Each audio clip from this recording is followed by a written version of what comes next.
Ini ada beberapa sifat dari limit yang kita tuliskan dalam bentuk teorema ya. Nah, yang pertama adalah bahwa limit fungsi konstan, ya misalkan limit x menuju c dari k, itu adalah konstan tadi yaitu k. Ya. Kemudian kalau limit fungsi linear, jadi limit x menuju c dari x, itu adalah c. Nah, yang ketiga ini, bagaimana limit dari perkalian suatu fungsi dengan konstanta. Kalau kita tahu ya, limit x menuju c dari fungsinya, dalam ini adalah fungsi f, ya, itu adalah L, maka limit x menuju c dari k kali fx itu adalah k kali L. Jadi limit perkalian fungsi dengan konstanta sama saja dengan perkalian konstanta dengan limit fungsinya. Nah, kemudian untuk yang nomor 4, ini secara informal bisa kita baca limit penjumlahan fungsi sama dengan penjumlahan limit fungsi. Nah, yang nomor 5 ini dengan analogi yang serupa dengan nomor 4 itu pengurangan ya. Jadi limit pengurangan fungsi sama dengan pengurangan limit fungsi. Nah, begitu juga yang nomor 6 ini perkalian ya. Limit perkalian fungsi sama dengan perkalian limit fungsi. Nah, kalau pembagian bagaimana? Ya, agak serupa. Ya, tetapi ada bedanya. Bedanya apa?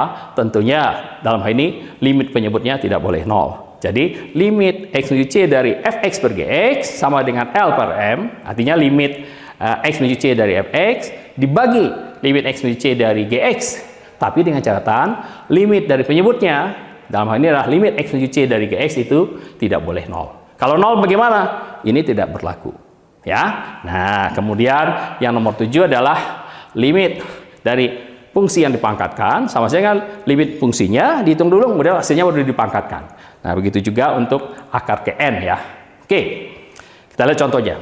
Nah, limit x menuju a dari x misalkan 3, limit x menuju a dari gx misalkan min 1, hitung. Nah, ini panjang sekali. Ya. Nah, Anda jangan panik dulu. Tadi Anda sudah tahu bahwa limit penjumlahan sama penjumlahan limit, limit perkalian sama dengan perkalian limit, asalkan limit masing-masing ada, begitu ya. Maka ini bisa kita pecah-pecah ya. Menjadi berapa ini? 1, 2, 3, 4, 5 ya. 5 suku seperti itu. Hitung masing-masingnya ya. Nah, setelah dihitung masing-masingnya, kita dapatkan ternyata suku pertama bentuknya 3 per min 1, suku kedua 0 kali min 1, suku ketiganya min 3 min dari 3 pangkat 4, suku berikutnya 2 kali perkalian ya. Kemudian yang terakhirnya adalah akar ketiga dari min 1. Nah, ini disederhanakan ya, kita hitung sehingga diperoleh hasilnya adalah min 79. Ya. Jadi kalau Anda sudah tahu sifat-sifat limit, tentunya dalam menghitung itu akan memudahkan kita. Baik. Sekarang tadi kita menuju titik limitnya itu kita lihat dari sebelah kiri dan dari sebelah kanan. Boleh nggak kalau kita hanya mendekati dari satu sisi saja? Jawabannya boleh. Nah, hasilnya itu akan memunculkan definisi limit sepihak.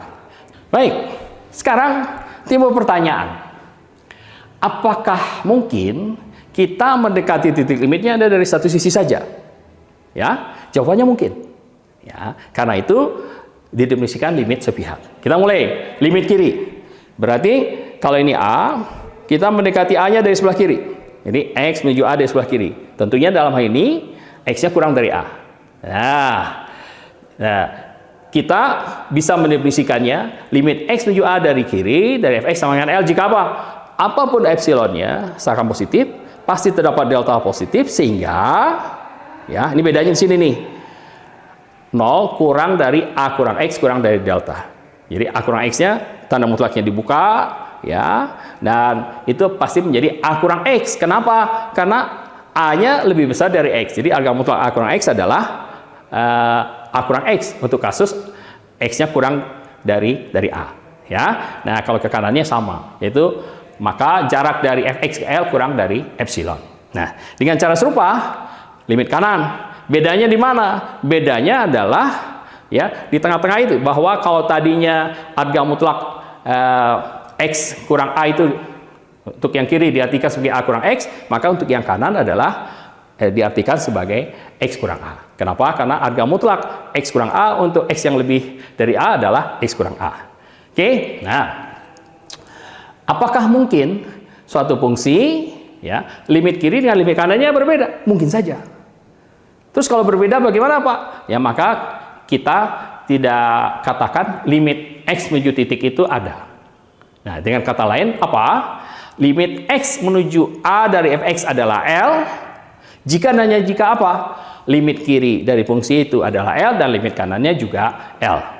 Ya. Jadi kalau limit kiri berbeda dengan limit kanan, maka limitnya dikatakan tidak ada. Oke. Sekarang kita lihat contoh 4 ya. Pertanyaannya adalah, apakah ada limit X menuju minus 2 dari harga mutlak X kuadrat kurang 4 dibagi 2X kuadrat tambah 4X. Nah, di situ fungsinya, pembilangnya tepatnya ya, itu ada harga mutlak X kuadrat kurang 4. Nah, tentunya Anda masih ingat ya, bahwa ini bisa dibuka tanpa menggunakan tanda mutlak. Ya, dan itu terjadi perbedaan sebelum dan sesudah minus 2. Oleh karena itu, ini memberikan inspirasi kepada kita bahwa untuk menentukan apakah limit X menuju minus 2-nya ada atau tidak, kita cek dulu limit sepihaknya. Ya, pertama kita cek limit kirinya, limit X menuju minus 2 dari kiri.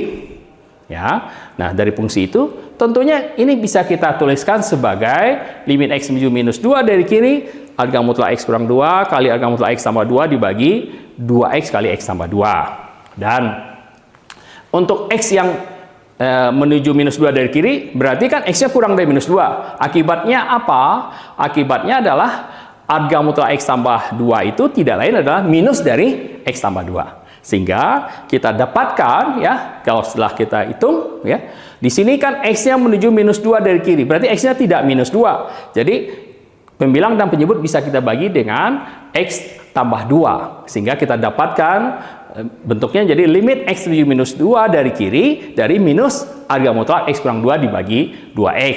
Nah, setelah kita hitung, ternyata hasilnya adalah 1. Ya. Dengan cara serupa, walaupun tidak sama ya, kita hitung sekarang limit X menuju minus 2 dari kanan. Ya. Nah, di sini yang membedakannya apa?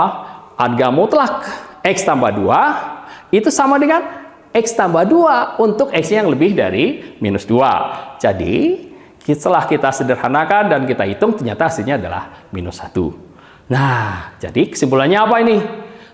Limit kirinya dari fungsi ini tidak sama dengan limit kanannya. Dengan demikian, berarti limit X menuju minus 2 dari harga mutlak X kuadrat kurang 4 dibagi 2X kuadrat tambah 4X itu tidak ada. Baik, kita cukupkan sampai di sini. Semoga pemahaman Anda tentang limit fungsi semakin meningkat dan tetaplah belajar dan mencari ilmu yang sebanyak-banyaknya. Semoga Tuhan yang Maha Penyayang menyayangi kita. Wassalamualaikum warahmatullahi wabarakatuh.